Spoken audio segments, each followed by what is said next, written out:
क्या varicose veins heart attack cause कर सकता है?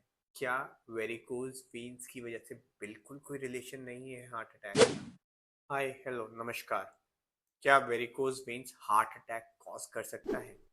आखिर है तो सारी की सारी ब्लड वेसल्स की बीमारी। अगर एक वेसल में बीमारी है तो क्या दूसरी वेसल में नहीं हो सकती है? क्या वेरिकोज वेन्स की वजह से बिल्कुल कोई रिलेशन नहीं है हार्ट अटैक का? ये बहुत सारे ऐसे जुड़े हुए सवाल हैं जो अक्सर हमारे साथ आते हैं।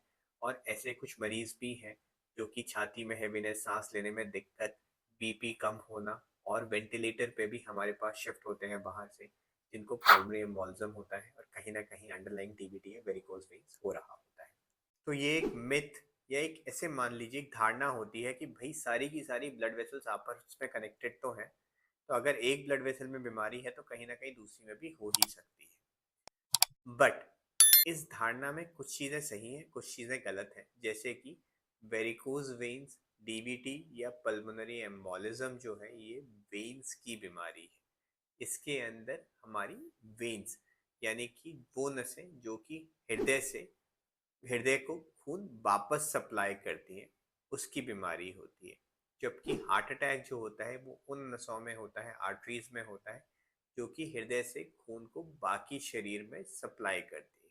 तो अगर आपको पेरिफेरल आर्टेरियल डिजीज है यानी कि आपकी आर्टेरियल धमनियों में सिकुड़न या रुकावट है पैरों की, ठीक है, तो आप एक इंक्रीज रिस्क पे रहेंगे हार्ट अटैक के। लेकिन अगर आपको वीनस डिजीज है यानी कि आपको डीप वेनस थ्रोम्बोसिस या वेरिकोज वेन्स है, तो आपकी डेफिनेटली ओवरऑल हेल्थ कंडीशन तो खराब है, बट इसका कोई भी डायरेक्ट रिलेशन नहीं है हार्ट अटैक से। अब चलिए समझते हैं तो फिर हार्ट की प्रॉब्लम क्यों होती है वेरिकोज वेन्स या डीवीटी के मरीज। तो जो डीवीटी के मरीज होते हैं उसमें बहुत बार क्या होता है, थक्का टूटता है।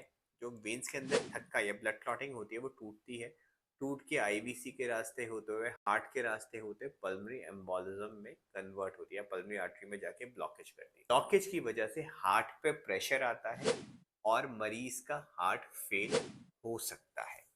तो आप समझे, डीवीटी की वजह से पल्मोनरी एम्बोलिज्म हो सकता है, उसकी वजह से डेफिनेटली हार्ट फेल हो सकता है, but direct correlation heart attack या वेरिकोज वेन्स में नहीं होता। इसका मतलब ये हुआ कि जो आर्टेरियल सिस्टम है उसकी बीमारियां अलग हैं और जो वीनस सिस्टम है उसकी बीमारियां अलग हैं।